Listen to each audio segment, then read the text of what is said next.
Assalamualaikum warahmatullahi wabarakatuh. Selamat sore semua. Perkenalkan, saya Mikael Alfian Rizky selaku kontingen SI dari Fakultas Ilmu Komputer Angkatan 2020. Untuk mengefisienkan waktu, mari kita langsung mulai saja presentasinya. Jadi, topik yang saya bawa pada kesempatan kali ini berjudul Pembaruan Sistem Pendidikan. Maksudnya gimana? Jadi, gini, Eee, kurang dari 25 tahun lagi, Indonesia akan genap seumur 100 tahun kan. Nah, umur 100 tahun bagi suatu negara ini bukanlah umur yang muda. Bahkan rasanya aneh jikalau masih menjadi negara berkembang. Sudah banyak hal yang dilalui dalam 100 tahun itu, seperti banyak pergantian pemimpin, banyak permasalahan, dan harusnya sudah melewati beberapa kali pergantian sistem pendidikan juga. Namun, apakah kita harus menunggu 100 tahun agar kita bergerak?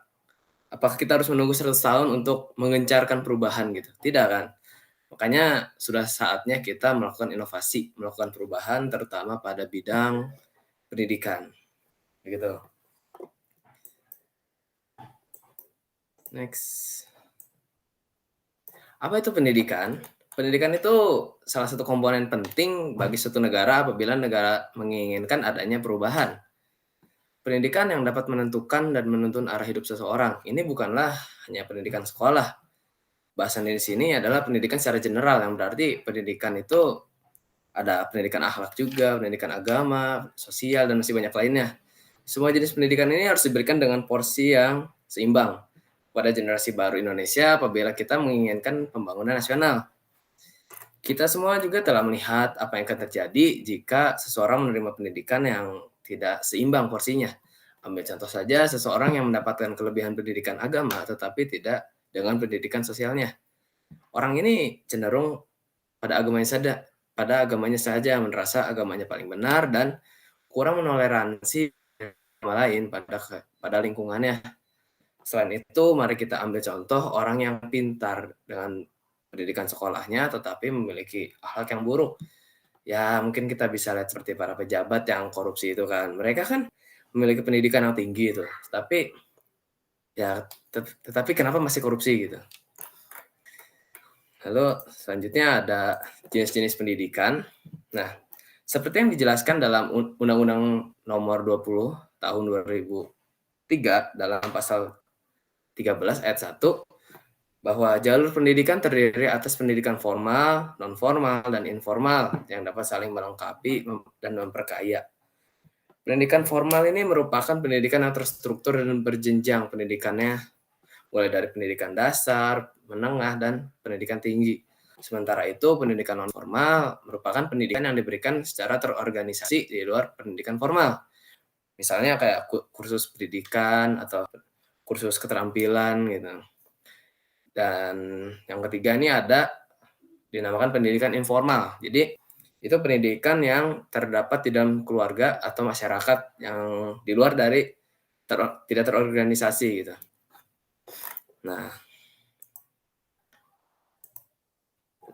Nah, ini ada suatu ironi pendidikan di Indonesia. Jadi, jika kita melihat di BPS, Badan Pusat Statistik Indonesia pada tahun 2020, tidak semua rakyat Indonesia mendapatkan hak pendidikannya sesuai Undang-Undang Nomor 20 Tahun 2003 Pasal 5 dan Pasal 6. Sungguh ironi bahwa hanya sekitar 63,95% yang yang yang berhasil menamatkan jenjang pendidikan sekolah menengah atas dan juga hanya ada 22,31% ya, 22,31% yang tidak mendapatkan kesempatan mengenyam bangku SMA. Sungguh ironi kan. Apabila pendidikan negara kita masih seperti ini terus, bagaimana kita bisa mengharapkan generasi yang melakukan perubahan? Mereka ya seperti pendahulu-pendahulunya gitu. Mereka pendidikan Indonesia dari dulu berkembang sih, cuma berkembangnya itu tidak signifikan gitu, masih seperti grafik yang stagnan gitu. Meskipun ada perubahan kurikulum, namun saya rasa perubahan kurikulum itu bukanlah perubahan yang ke arah positif, namun malah lebih membebankan peserta didik dengan lebih banyak materi pelajaran yang diberikan gitu. Terus juga dengan belum meratanya pendidikan, kalau kita lihat seperti di pelosok-pelosok gitu, banyak anak-anak yang sekolahnya jelek mungkin atau ya guru-gurunya tidak sekompeten di kota, seperti itu. Atau mungkin ya dengan adanya pandemi ini kan pendidikan dituntut dengan harus online kan. Nah, di pelosok-pelosok itu internet yang terbatas, mereka jadi kesulitan untuk mendapatkan akses pendidikan, seperti itu. Terus juga kalau kita lihat kan, di Indonesia ini masih, apa ya, seperti mendewakan yang namanya ijazah. Jadi, seseorang itu ketika akan masuk ke dunia kerja, mereka harus memiliki ijazah gitu. Ijazah itu dianggap seperti otoritas yang, ya seperti tiket masuk ke dunia kerja gitu. Kalau nggak punya itu ya susah buat diterima. Itu masih ironi pendidikan di Indonesia. Lalu, bagaimana sih cara kita memperbaikinya? Nah, saya memiliki beberapa ide untuk diusulkan. Nah, yang pertama, saya usul untuk memperbaiki proporsi pendidikan terlebih dahulu.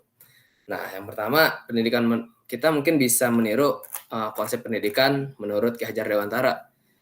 Yang menurut Ki Hajar Dewantara ini, pendidikan harusnya dibuat layaknya taman, yaitu taman yang menggairahkan, taman yang menumbuhkan, dan taman yang menguatkan. Adapun taman ini, dia tidak memiliki sistem kasta atau ranking. Semua peserta didik harus merasa aman dan dihargai keunikannya. Taman itulah yang dapat membuat manusia tumbuh dan berkembang secara lebih optimal. Selain itu, sektor pendidikan ini sepertinya masih kurang diperhatikan oleh pemerintah. Pemerintah sekarang masih berfokus saja kepada pembangunan. Padahal pemerintah ini memiliki peran yang penting dalam membangun pendidikan, khususnya dalam hal anggaran. Dan pemerintah dan masyarakat ini mungkin dapat bekerja secara padu. Jadi dari pemerintah lewat anggarannya dan masyarakat ini lebih ke implementasinya gitu. Setelah itu, ya tidak seimbang ini pemerintah lebih meninggikan pembangunan gitu, sedangkan pendidikan tuh masih dianggap ya nggak penting-penting amat. Contohnya kita ambil aja, gaji guru tuh kecil banget, apalagi yang honorer itu, ya ampun gitu, saya rasa itu menyedihkan sekali. Dan dibandingkan dengan gaji-gaji anggota DPR yang ya kita tahu lah ya kerjanya seperti itu, saya rasa ini harusnya dibalik gitu. Yang jadi harusnya guru tuh gajinya lebih besar. Andaikan, nah saya berpikir untuk guru-guru ini seleksinya diperketat. Nah, tapi kalau diperketat ini otomatis kan akan lebih sedikit minat. Nah, cara menarik minatnya adalah dengan menaikkan gaji guru. Jadi mungkin setara, ya ditaikan saja. Jadi orang-orang tuh lebih tertarik menjadi guru gitu. Dan karena seleksinya yang ketat itu, mereka akan lebih mencoba daripada jadi anggota DPR kan, lebih baik menjadi guru yang ya memiliki banyak manfaat lah kepada masyarakat. Atau mungkin kalau anggaran dirasa kurang karena gaji DPR yang terlalu besar, ya mungkin kita dapat mengurangi gaji DPR dan sedikit memindahkan anggarannya kepada gaji guru. Gitu. Nah, selain itu, kita kan sedang dalam industri 4.0 dan society 5.0. Ini merupakan kesempatan yang baik untuk kita maksimalkan, seperti yang sudah digambarkan oleh Mark Zuckerberg dalam perilisan Metaverse kemarin. Di sana dia menjelaskan bahwa nanti manusia itu tidak hanya dapat berkomunikasi lewat lewat layar komputer, melainkan bisa lewat 3D. Jadi seperti seolah-olah langsung gitu.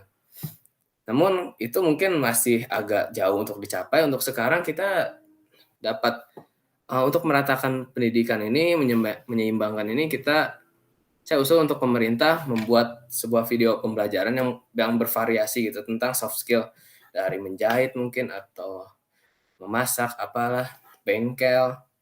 Nah, dari sana tuh jadi masyarakat yang jauh yang tidak memiliki akses juga, ya karena ini lewat video pembelajaran itu kan, jadi semua bisa belajar, semua bisa memiliki kompetensi yang sama. Adapun untuk video pembelajaran yang mungkin agak sulit dibuat, Pemerintah dapat bekerja sama saja dengan startup edukasi. Jadi kan sama-sama menguntungkan, startup itu akan maju dan pemerintah juga, akses untuk membuat videonya dipermudah gitu. Nah, selain memperbaiki proporsi pendidikan, saya juga usul untuk pembaruan model kurikulum.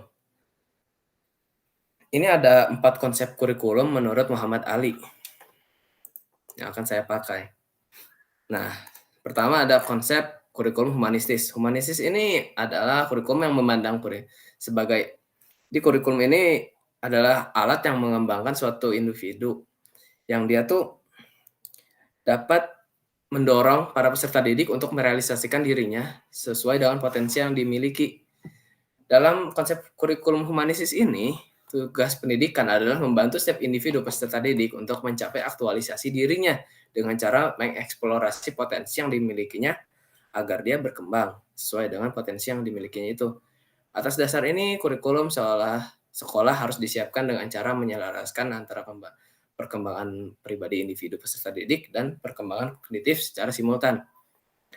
Konsep kurikulum humanistis ini melahirkan konsep tentang kurikulum yang berpusat pada peserta didik atau kita sebut student-centered curriculum. Melalui penerapan konsep kurikulum ini, setiap peserta didik memperoleh kesempatan belajar sesuai dengan minat dan kebutuhannya masing-masing. Dari sana, peserta didik dapat menyusun rencana belajar sendiri atas bantuan guru. Gitu. Selanjutnya ada kurikulum rekonstruksi sosial. Konsep kurikulum ini menekankan pada pentingnya kurikulum sebagai suatu alat untuk merekonstruksi gaya hidup atau budaya masyarakat. Pada kurikulum itu ada rencana yang terkait dalam bagaimana struktur kehidupan yang tatanannya dianggap lebih baik melalui pendidikan, baik tatanan aspek sosial, politik, ekonomi, mental, maupun spiritual. Dalam mempersiapkan kurikulum, analisis kebutuhan mengidentifikasi berbagai kebutuhan yang dirasakan oleh masyarakat. Berdasarkan hasil analisis kebutuhan ini, selanjutnya disusunlah skala prioritas, yakni kebutuhan di mana yang lebih penting yang dipenuhi terlebih dahulu. Berdasarkan hal ini, selanjutnya peserta didik dapat lebih mengenali dan mencari permasalahan masyarakat sebagai sumber belajar. Jadi, konsep kurikulum ini melahirkan kurikulum yang berpusat pada kegiatan, atau bisa kita sebut activity-centered curriculum. Nah, yang disiapkan dalam kurikulum adalah proyek-proyek yang melaksanakan kegiatan yang dilakukan. Oleh karena itu, kurikulum seperti ini juga disebut dengan kurikulum project. Nah, praktik kurikulum ini menggunakan metode problem solving, gitu. Untuk selanjutnya ada kurikulum teknologis. Nah, konsep ini tuh lebih menekankan pada pendekatan sistem gitu. Sebagai suatu sistem, kurikulum memiliki sejumlah komponen yang saling bergantung dan saling berhubungan dalam mencapai tujuan secara efektif. Konsep ini dimulai dengan merumuskan tujuan yang ingin dicapai, berdasarkan tujuan yang dirumuskan, selanjutnya direncanakanlah bahan ajar, kegiatan pembelajaran, dan pengembangan alat untuk melakukan penilaian atau assessment. Nah, aplikasinya dalam praktik pendidikan ini, peserta didik dapat memilih bahan belajar sendiri. Jadi, peserta didik ini dapat memilih pelajaran apa saja sih yang dirasa cocok dengan potensinya gitu. Jadi potensinya ini akan lebih cepat terasa seperti itu. Terus nah yang keempat ini ada kurikulum akademis. Konsep ini kurikulum adalah suatu alat untuk mengembangkan kecakapan kognitif. Proses pengembangan kurikulum ini dimulai dari kegiatan mempelajari bahan ajar, namun tidak semua bahan ajar itu diambil dari berbagai mata pelajaran yang dijadikan isi kurikulum. Kalau kita lihat kurikulum sekarang kan rasanya hampir semua mata pelajaran itu dimasukkan gitu. Matematika atau IPS, sosial, sejarah, itu semua dimasukkan dan jadinya lumayan padat. Nah, kalau kurikulum akademis menurut Muhammad Ali ini, jadi kita harus seleksi dengan hati-hati terhadap bahan-bahan ajar terhadap bahan-bahan ajar. Jadi kita hanya memilih bahan ajar yang berpotensi untuk meningkatkan kognitifnya peserta didik. Begitu. Nah, kurikulum ini menerapkan konsep yang terdiri dari 2 paket, yaitu kurikulum inti dan paket pilihan. Kurikulum inti ini dapat dipilih dari disiplin ilmu pengetahuan, isu-isu atau permasalahan dalam kehidupan masyarakat. atau bahan pelajaran yang uh, peserta didik ini wajib untuk dipelajari seperti keberagaman, kebangsaan, bahasa nasional, atau ilmu pengetahuan dasar. Adapun paket elektif ini berisi materi-materi yang dapat dipilih minat dan bakat. Nah, dari keempat konsep tadi saya usulkan untuk menggabungkan keempat konsep tadi menjadi suatu model kurikulum yang baru. Nah, dengan mencermati keempat konsep tadi, kita dapat merancang model kurikulum yang dasarnya itu dimulai dari kurikulum akademis. Jadi, kurikulum kita ini akan memiliki kurikulum inti dan kurikulum pilihan. Otomatis kurikulum inti ya membahas tentang dasar-dasar pendidik, dasar-dasar ilmu gitu seperti ya kebangsaan, bahasa nasional, dan ilmu dasar lainnya. Lalu untuk paket pilihan ini ya saya menggunakan implementasi kurikulum humanistis dan teknologis. Jadi peserta didik ini dapat lebih mengembangkan diri sesuai dengan minat dan potensinya yang dimiliki mereka. Nah, bahan-bahan ajar dan aktivitas mempelajari paket pilihan ini dipilih dari berbagai. Jadi juga saya menggunakan pendekatan rekonstruksi sosial. Jadi pembelajaran itu tidak hanya sekedar teori, tetapi juga project yang berarti dia langsung mencoba dihadapkan dengan kasus di masyarakat seperti itu.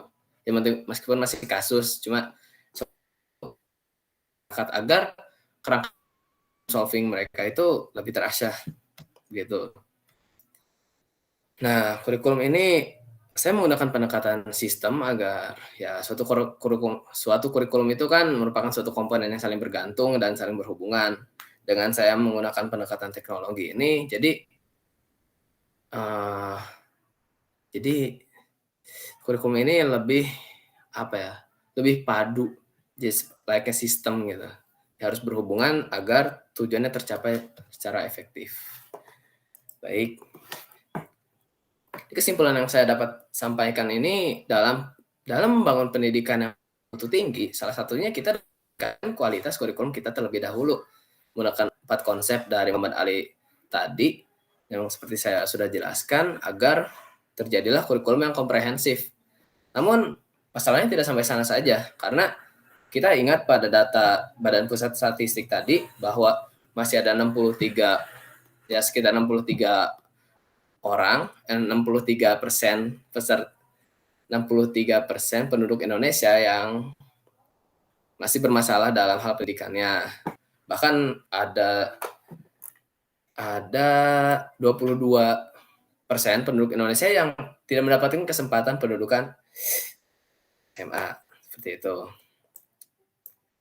Jadi kita harus meratakannya terlebih dahulu ya dengan membangun akses internet yang baik, kalaupun di pelosok gitu, karena apabila kita tidak dapat membangun sekolah yang baik, setidaknya kita dengan membangun internet itu lalu menyediakan video pembelajaran itu lebih mudah saya rasa daripada membangun sekolah dan menyediakan guru-guru yang banyak itu kan. Itu untuk pelosok. Setidaknya seperti itu untuk sekarang. Ya. Dan juga saya harap pemerintah dapat bekerja sama dengan startup edukasi karena saya rasa startup itu juga memiliki bahan ajar yang lumayan baik dalam kurikulum paket tadi yang seperti saya sudah jelaskan. Baik, saya rasa sudah cukup sekian dari saya. Terima kasih.